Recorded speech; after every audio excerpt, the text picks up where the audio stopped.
se llamaban tierra adentro, la pampa y la cordillera, después fueron campo afuera. Bueno, ahora sí, lo anunciábamos, el politólogo Aurelio Argañarás con su columna de los sábados, hoy titulada Argentina y la OTAN. Comenzamos, Aurelio. Bien. Bueno, el Mahatma Gandhi, que era hindú, y tantas veces ha sido puesto como modelo de partidario de la no violencia, nunca se empeñó en la lucha contra Hitler. La razón es muy simple: era un patriota y era Gran Bretaña el opresor de la India, no Alemania. En nuestro caso, si se excluye al gobierno, porque el gobierno debe atender lo que exige coyunturalmente la defensa del interés nacional, y está condicionado en ese sentido para tomar lo que uno podría denominar una posición libre frente al conflicto de Ucrania. Eso tiene un papel. La Argentina debe defender el interés nacional y hacer alguna clase de equilibrio en la política global. De todos modos, tanto no debemos haber faltado a lo que sería una posición ideológicamente pura, por llamarle de algún modo, porque el gobierno de Rusia ha agradecido a Argentina no haberse sumado a la toma de sanciones. Por esa razón creo que se debe excluir de este juicio que voy a hacer, se debe excluir al gobierno, y se lo debe excluir además por otra razón que no es menor, y es que la Argentina, por ser un país que tiene una porción del territorio nacional ocupado por una potencia extranjera, debe seguir en relación al principio de la defensa de la integridad territorial el mismo criterio que la lleva a China, a pesar de ser un firme aliado de Rusia, a no reconocer la soberanía rusa sobre Crimea, para no entrar en contradicción con lo que puede ser, con lo que es al mismo tiempo su defensa de la pertenencia china de Hong Kong. Bueno, con esta salvedad, sí, yo creo que se podría decir que la actitud ante el conflicto de Ucrania da la medida del patriotismo argentino o, en caso contrario, de la decisión de sostener al imperialismo de Occidente en nuestro país. ¿Por qué digo esto? Porque la OTAN tiene bases militares en Malvinas y respaldó con todos sus recursos materiales y morales a Inglaterra en 1982, en el conflicto del cual se cumplen hoy 40 años. En ese marco, Macri, Burri, Milei y socios y amigos optan por Estados Unidos y la OTAN al condenar a Rusia y sumarse a la demonización de Putin y sus aliados.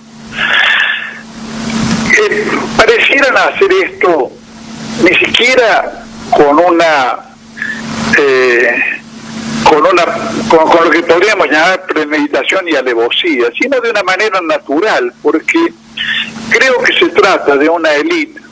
Lamentablemente eso ocurre con una porción muy importante de nuestra élite intelectual, política y económica. Se sienten más que argentinos partidarios de la comunidad, digamos, conformada por Occidente y liderada globalmente por los Estados Unidos. Dentro de ese espectro ideológico, creo que hay que añadir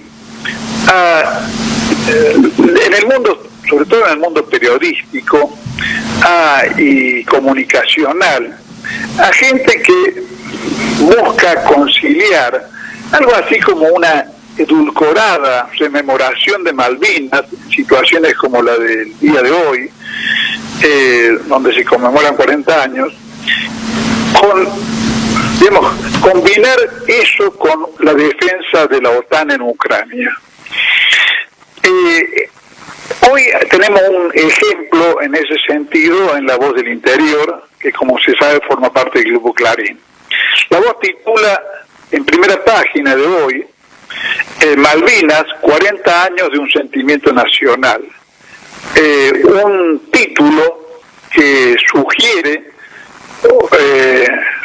una posición que La Voz no sostiene y lo invita al lector, si estuviera desprevenido, a encontrarse con una evocación del conflicto en Malvinas digna de ese título. Pero no, si uno abre las páginas del diario, solo se encuentra con 4 páginas destinadas a testimonios de soldados, sobre pretexto de hablar de la paz humana, de la guerra, un eufemismo para no hablar de la guerra, para no hablar de sus contenidos, para no hablar de su significado histórico, y no se encuentra con ninguna reflexión que contradiga la conclusión, que los que estamos avisados sabemos que es la conclusión que defiende La Voz, de que la toma de las islas fue un desatino.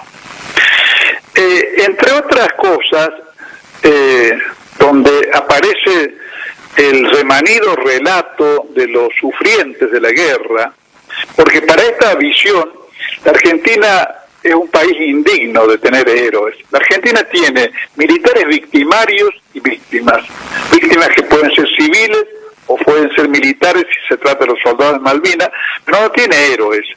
Hay una sola mención a héroes en esas 4 páginas. No hay una sola mención, por ejemplo, a lo que más es reconocido públicamente, que es la inmolación de los pilotos de la Fuerza Aérea Argentina que perdieron la vida en la defensa de la soberanía argentina en las Malvinas, sabiendo que corrían un enorme riesgo al enfrentarse al poderío militar inglés. Una sola mención, ni una sola mención. En cambio incluye, como un ejemplo de esta cosa edulcorada y mediocre y supuestamente humanista, un relato de Luis Escudero, un excombatiente puntano, que declara, y eso es muy comprensible en el cuadro de la desmalvinización y del abandono al que se sometió a los soldados al volver de Malvinas.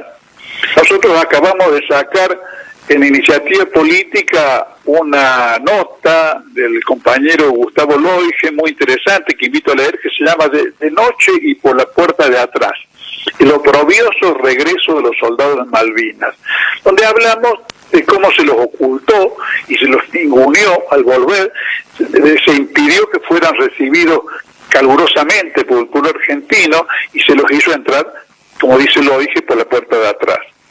Luis Escudero dice, y repito que eso es perfectamente comprensible, que fue el deporte lo que lo salvó de una actitud depresiva motivada por todas estas circunstancias. Y cuenta dentro del relato que tuvo oportunidad de correr una maratón en Malvinas y compartió por ese motivo en un bar una copa con veteranos ingleses. Esta anécdota de ninguna manera, creo yo, puede ser vista como una condena, una falta de patriotismo de parte de Escudero. Es un contacto humano natural, pero no tengo la menor idea de lo que piensa Escudero, porque el diario se preocupa por estos aspectos y no por preguntarle cuál es su mirada política, pero no necesariamente un acto de camaradería con veteranos ingleses tiene que ser necesariamente un modo de falta al patriotismo argentino. Pero en el conjunto que vemos en este caso y que vamos a ver o veríamos seguramente si nos ponemos a leer todos los diarios de la Argentina y a leer lo que aparece en la televisión y demás sobre el acontecimiento, lo que prevalece es una voluntad de eludir toda reflexión coherente sobre el conflicto y sobre las lecciones que deja el conflicto del 1982 respecto de las relaciones y el lugar de Argentina en el mundo. Retomando, después de la desmentida que fue Malvinas de esa creencia, la voluntad de afirmar que la Argentina tiene sus amigos y sus socios el occidente capitalista. A eso apunta toda esta campaña. Esa es una de las líneas a las cuales apunta, y la otra es la de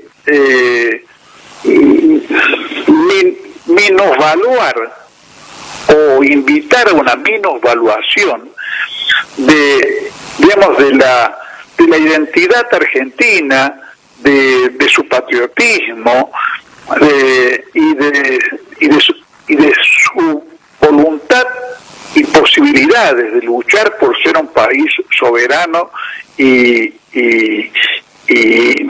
desarrollado en el concierto global. Uno podría decir, para coronar esta reflexión, que en realidad esta gente, Macri, La Nación, en general Juntos por el Cambio, ciertas vertientes incluso del propio peronismo, acompañados por esa eterna comparsa de izquierda que llega a las mismas conclusiones o sirve a los mismos fines, pero lo hace pretextando la defensa de los soldados y la necesidad de combatir la dictadura, que esta gente critica a Galtieri para defender las creencias que Galtieri tenía antes de la guerra. O sea, la amistad y la identidad argentina como parte de Occidente, como país supuestamente hermano de los Estados Unidos y de Gran Bretaña y de Europa en general, aunque fuese en ese concierto el hermano menor, que son creencias, sin embargo, que explican los errores de cálculo de Galtieri, los errores de cálculo que llevaron a Galtieri a creer que se podía emprender una guerra sin riesgos, porque los ingleses y Estados Unidos, como hermano que iba a colaborar con que no se desatara un choque entre sus amigos y hermanos, iban a impulsar una negociación y jamás se iba a llegar a la guerra. En 1982, después de la toma de las islas, el gobierno militar se acordó de que existían los partidos políticos que ellos mismos habían declarado ilegales, e invitó a todos los jefes de los partidos políticos, a los presidentes de los partidos políticos, a ir en avión a Malvinas a participar de la ceremonia en la cual se designaba gobernador al general Menéndez. Jorge Alvedo Ramos fue en ese viaje y, según me contó, le tocó estar sentado al lado del general Saint-Jean, que era en ese momento el ministro del Interior de Galtieri. Y le preguntó al general Saint-Jean qué creía él que iban a hacer los ingleses. Tratando de comprender o de enterarse, claro, cuáles eran las premisas y cálculos con los cuales el gobierno militar había actuado hasta ese momento. Sí. Y Jiang Zemin lo miró como diciendo, este tipo no entiende nada. Sí, van a venir, le dijo. Sí. Claro, Sí. y le dijo, y se la van a comer. Sí, sí. Entonces Ramos le tuvo que contar la historia del Imperio Británico, lo que habían hecho los ingleses a lo largo de siglos en la India, en China con la guerra del opio, sí. Y cómo lo previsible era que castigaran la actitud de este subordinado rebelde en que había caído la Argentina al tomar las islas o al recuperar las islas, Sí. y que en realidad había que prepararse para enfrentarlo. Así es. Sí, Por sí. supuesto que ese discurso no hizo ella en el Jiang Zemin, que estaba convencido de que Occidente era un mundo hermano y que iba a proteger a la Argentina.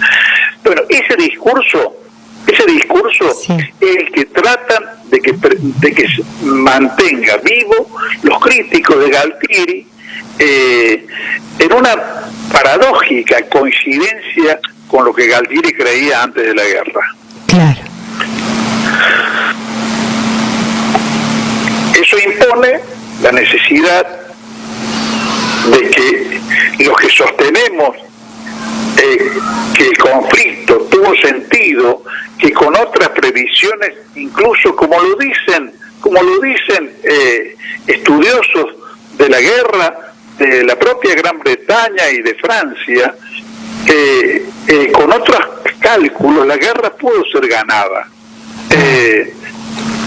Pero bueno, si la premisa con la cual se hacía la guerra era que no iba a haber guerra, y difícilmente se hubieran tomado las previsiones necesarias para enfrentar el conflicto en las mejores condiciones. Claro. Y el resultado que tuvimos fue el resultado de esa imprevisión, que curiosamente a 40 años de Malvinas son las mismas premisas que sostienen los que critican a Galtieri, pero comparten con él su visión inicial de que nuestro lugar está en el occidente, y en consecuencia en el conflicto actual, este conflicto que está que está determinando cambios en la geopolítica global, que pueden ser para la Argentina y para los países coloniales y semicoloniales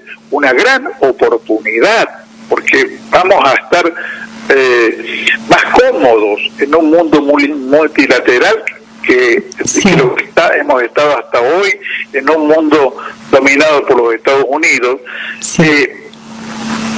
Pero en lugar de atender a los intereses geopolíticos de la Argentina, Macri, Milei, la Bullrich y compañía, y la Nación y Clarín, están preocupados porque le vaya bien a Occidente y porque preserve su poderío contra la amenaza ruso-china, que es la amenaza que puede modificar la geopolítica global. Claro. En ese marco creo que los argentinos patriotas tenemos que tener en claro cuál es nuestro lugar en el mundo y cuáles son nuestros amigos y nuestros enemigos. Es importante tenerlo claro. Desde luego. Gracias, Aurelio, un abrazo, muchas gracias. Muy bien, hasta el sábado que viene, María Inés. Gracias a ustedes. No hablan del común destino, ni explican por cuál camino llegamos a ser despensa, ni enseñan por qué avergüenza a veces ser argentino.